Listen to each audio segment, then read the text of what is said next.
à main. D'accord. Ça, c'est un frein à main, ça fonctionne comme un frein à main de voiture. Ok. Si vous le mettez en bas, votre scooter il recule, il n'y a pas de frein. D'accord. Et là, quand vous le mettez en haut, Ouais. c'est pour le freiner. Évidemment, Super. c'est un frein à main, il ne sert à rien d'autre. C'est vraiment quand vous le parquez, tac, vous mettez votre frein à main, tout simplement. Nickel. Il a un système exclusif chez Piaggio. Ça, ce sera le point le plus important. Je vais vous le montrer tout de suite. Il faut mettre le contact, bien sûr, à droite, sur la clé. D'accord. D'accord. Et ici, on a le bouton du roll lock. Il y a un cadenas fermé, cadenas ouvert. Vous voyez. Ça, c'est pour le blocage des suspensions. J'enlève le frein à main, je vous montre.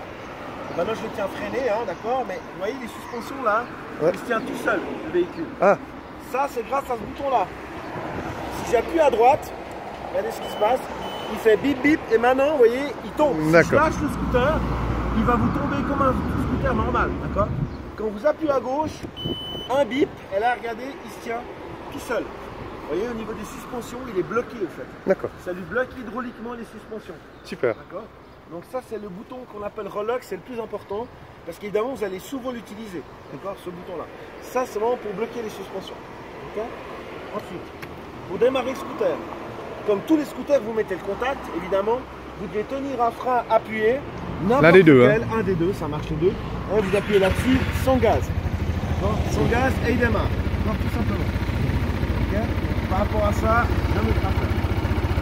Ensuite, attention, il y a une sécurité sur le roll lock, sur la sécurité. Vous voyez ici, il est bloqué, on est d'accord. Hein.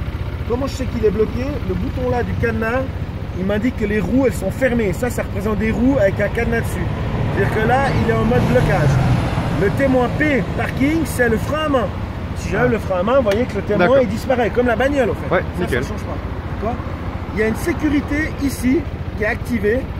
On voit, il y a un point d'exclamation avec les roues à côté. Ça veut dire qu'il n'a pas détecté le pilote.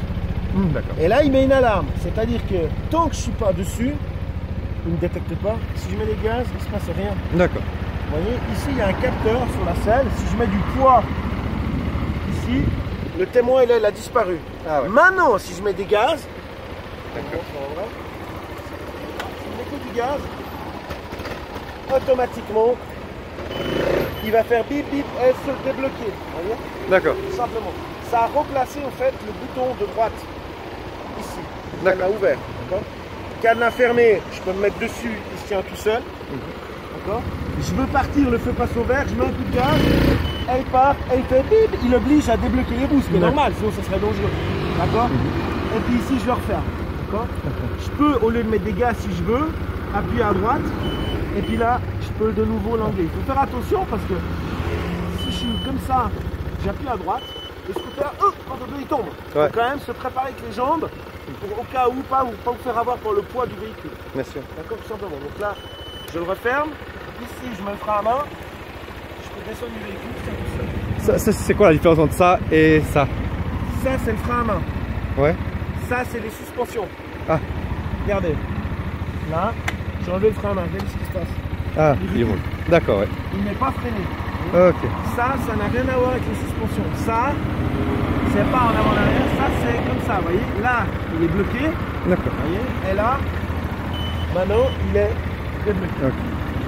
Donc c'est ça que je vais utiliser le plus alors dans ce Non, cas-là. non, non, ça et ça, les deux. Ah, ok. Les deux. Je répète. Ça, c'est le frein à main. Si vous ne mettez pas un frein à main et qu'il y a une descente, qu'est-ce qui va se passer? Ouais. Ça. Votre scooter, il va faire un accident, il va aller taper contre un mur, je sais pas quoi, autre chose. D'accord. Ça, c'est le frein à main. C'est comme la bagnole, vous devez mettre le frein à main. Ouais. Ça, c'est d'accord. Mais évidemment, que si vous mettez que le frein à main, puis que vous appuyez pas là, votre scooter, il recule pas. Mais Ah, voilà. Je pensais que ça bloquait aussi en Non, même non, temps non, les non, roues. Uniquement c'est ça. un frein à main. D'accord. Vous voyez là, je peux pas le reculer, mais si je le lâche, Ah. comme un. Mais il n'y a pas de pied là, à côté? Non, non, non. Ah, il n'y a pas? Non, non, j'utilise pas le pied là, j'utilise le blocage. Ok. C'est les suspensions devant qui bloquent, c'est pas le pied. Ah, ok. Le pied, c'est pour faire l'entretien, c'est tout. Ah, Non, ok. vous ne mettez pas, ça sert à rien. Ah, ok. Il n'y a pas besoin de s'encrasser la vie. Vous arrivez là, vous parquez, Ouais. tac, vous l'éteignez, fermez, vous partez. D'accord. Il est bloqué. Et ça peut être bloqué pendant une année ou bien? Hein? Pendant une année, c'est bon? Non, il faut maximum 2 mois, je dirais. Au 2 bout d'un mois moment, maximum. Ouais, parce que Ah. l'huile, elle se comprime dans les suspensions. Ciao. Ah, il y a de l'huile. L'huile, elle se comprime dans les suspensions. Donc, si vous laissez tendu de l'huile pendant une année, ça va se dégazer, puis votre scooter il va tomber. D'accord. Si vous ne l'utilisez pas pendant une année, vous débranchez la batterie. Donc d'abord vous mettez sur la béquille, et après vous débranchez la batterie. D'accord, batterie et puis béquille. Ouais, béquille. D'accord, ouais. Exactement. Ok. Ça serait dommage de pas utiliser pendant une année, moi, je trouve. Oui, oui, mais si jamais. Ensuite, ce bouton-là, on a bien compris, c'est pour le blocage des suspensions. Ça, on a vu, c'est pour le démarrer. Ça, c'est pour l'éteindre. Si on veut éteindre le moteur, mais garder les phares. Tandis que si j'éteins là, ça éteint moteur, phare, ça éteint tout. Comme votre Yamaha, ça ne chauffe pas. Hein. D'accord. Attention, si un matin il ne démarre pas, ça peut être parce que le bouton il est en avant. Oui. Ça peut être un gamin qui a joué avec et puis le scooter il ne démarre pas parce que sur off il ne peut pas fonctionner. D'accord. Ici, on a un bouton mode. Ça, il faudra prendre le mode d'emploi pour étudier. Avec ce bouton mode, vous pouvez faire défiler des infos ici. Non, c'est voilà, au tableau de bord. Les voltages de la batterie, il y a le tableau de bord, il y a vraiment tout un journal de bord. Mais là, on n'aura pas le temps de passer ça en revue. Maintenant, ça, il faut prendre le mode d'emploi. D'accord. Il y a les calculs d'autonomie, etc. Attention de la batterie. Tout ça, vous pouvez laisser pour le moment comme ça. Vous n'avez pas besoin de ça pour rouler. D'accord. Ici, de ce côté, on a les gros phares. Ça s'allume en bleu ici pour dire que j'ai bruit. Ah, l'autre s'éteint alors. Ouais. Là, c'est. Obligatoire. Ça s'allume et puis ça s'allume pas. Ah, d'accord. Elle lâche en croisement. Les croisements sont de toute façon toujours allumés. Hein. Ouais, et puis exact. ici, on a les appels de phare. Nickel. Ah, je peux voir un peu comment ça fait. D'accord, ouais. Alors là, les deux sont allumés. Ah, mais j'ai oublié qu'il n'y avait pas le mode. Là, j'étais en mode. Voilà pourquoi. C'est quoi? Là, j'étais en mode jour. Ça, c'est le mode jour. Puis là, ça, c'est le mode. Il y a encore un bouton là pour mettre les jours ou nuit, en fait, tout simplement. Ah, ok. Puis jour, si ça vous fait quoi? mettez ça jour, Ouais. ça éteint les feux, mais ça met les LED au maximum. D'accord. Alors, ça, c'est les feux diurnes, comme on dit. Ouais. Journée. Ok. D'accord. Là, ici, vous revenez en mode grand phare. D'accord. Et là, on peut activer grand phare et appel de phare. Ah, ah, d'accord. Simplement. Ici, on a les flèches, gauche, droite, au milieu on éteint, comme tous les scooters. Le klaxon et les feux de détresse. Ça, c'est les feux de détresse. Si vous êtes en panne en bord d'autoroute, j'en sais rien, vous avez crevé le pneu. Pour remercier les gens. Voilà, pour remercier les gens, exactement. Nickel. Ça marche. C'est ce qui me manquait justement. Exact. Je pouvais pas lâcher le guidon. Ouais, c'est ça. Ensuite, ici, on a vu, on va commencer par celui-là. Là, on avait le bouton pour mettre les feux jour ou feux nuit. Ça, c'est jour, ça, c'est nuit. On voit que c'est jour, ça s'allume là. Pour dire là, je suis en mode LED journée. Et là, je suis en mode phare. D'accord. D'accord, tout simplement. Ce bouton-là, il ne sert à rien. C'est un bouton mort, comme on dit. Ce sera pour mettre plus tard l'alarme. D'accord, qu'on aura. Que je recevrai d'Italie directement. Là aussi, c'est un bouton mort. Ici, on a le bouton ouverture de selle. J'appuie là-dessus, je peux vite aller choper les affaires dans la selle. Super, ouais. Tout simplement. Ah, il n'y a pas la prise. Non, elle est là, la prise. Ah. Ah, je pensais qu'il y avait aussi la prise 12 volts Non. pour À l'époque, il y avait pour la 12 l'ordinateur volts. portable. À l'époque, il y avait le 12 volts. Mais ça peut se mettre. Hein. C'est pas compliqué parce qu'on a la batterie là, puis Ah, super. on peut percer, mettre un 12 volts. Ça, c'est la batterie, ça. C'est une chose que je peux commander. Ouais, la batterie elle est là. Ouais. Ok. Très accessible. D'accord. On va revenir sur les boutons là. Ça, on va voir. Ouverture de selle.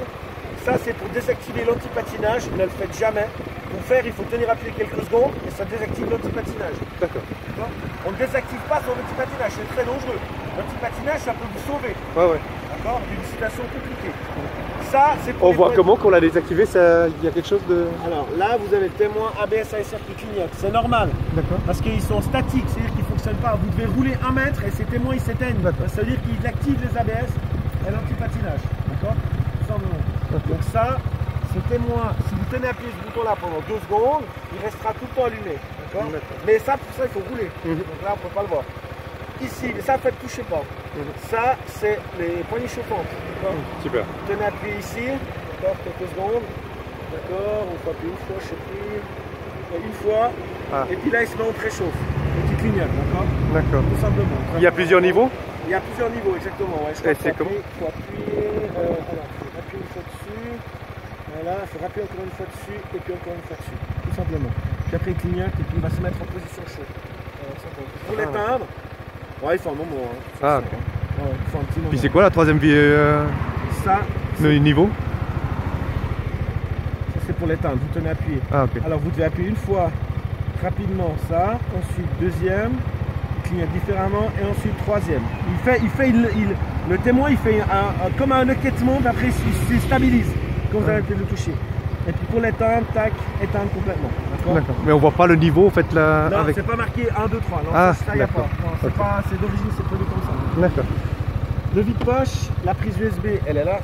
Derrière ce capuchon, dans de ça, vous avez une prise USB. Et puis là, vous pouvez faire des simplement. Ensuite, il y a encore d'autres choses. C'est le Sport Advance, c'est la marche arrière.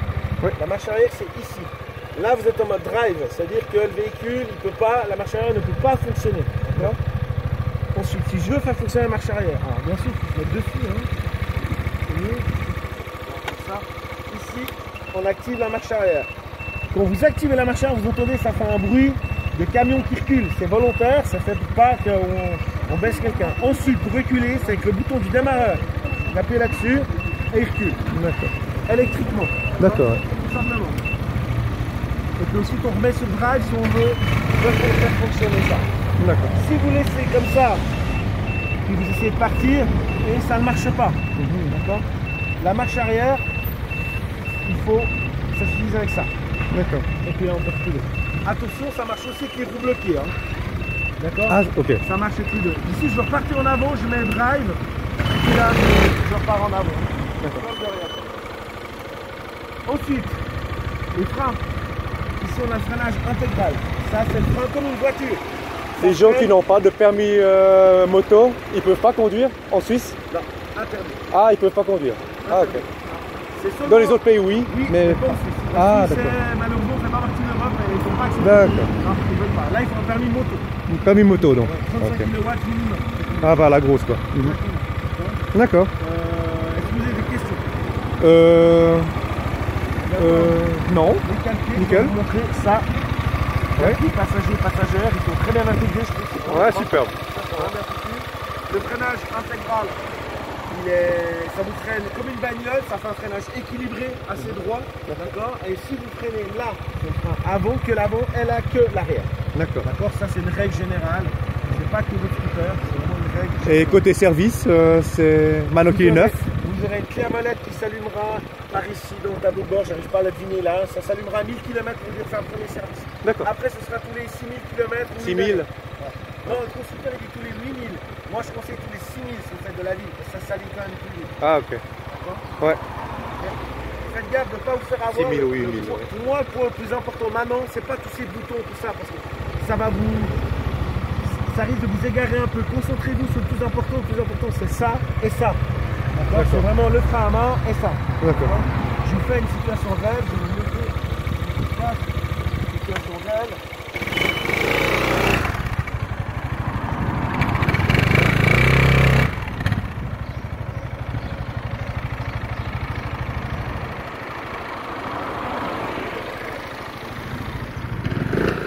Comme si je me partais. Vous arrivez là. Qu'est-ce que vous devez faire? La première chose à faire, c'est à gauche le bip. Là, vous voyez, maintenant, il se tient tout seul. Je le tiens moi au frein pour pas qu'il avance, mais niveau suspension, il se tient tout seul. Pour pas qu'il avance, évidemment, je mets mon frein à main. Là, il est complètement sécurisé. Maintenant, je peux l'éteindre, ici, ou à la clé, bien sûr. D'accord. Et puis ici, on descend du véhicule.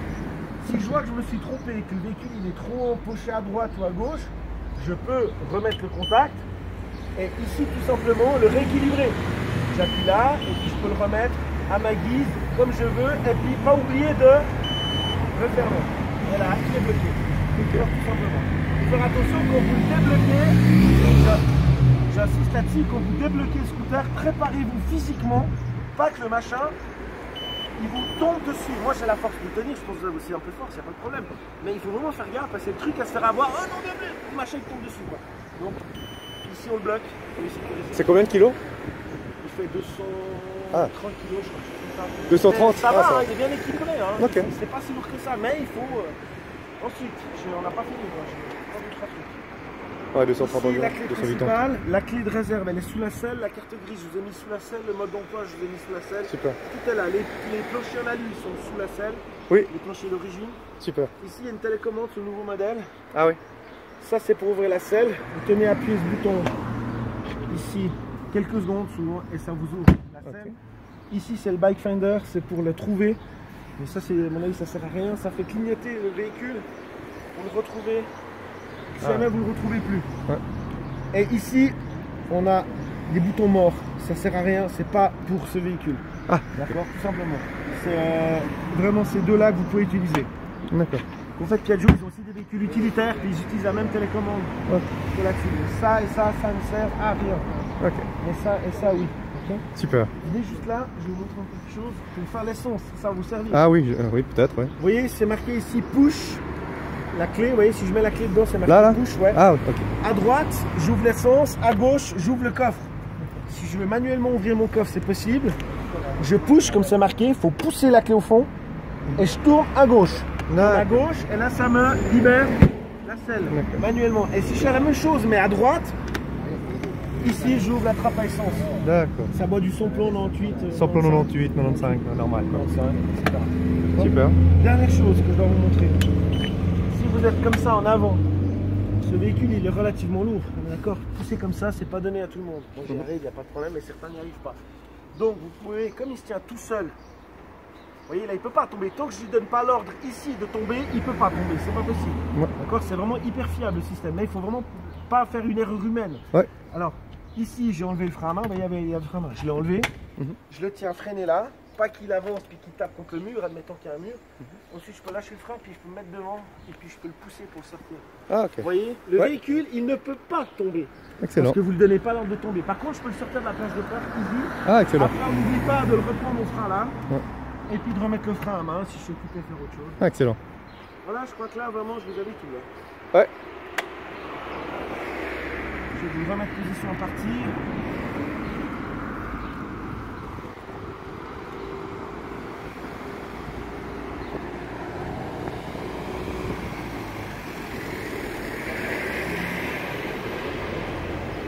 Bon, vous, j'y ai pas pensé, mais vous avez la marche arrière en fait. Vous auriez pu faire en marche arrière. Ouais, bien sûr. J'y ai pas pensé. Non, non, c'est bien pour la démonstration.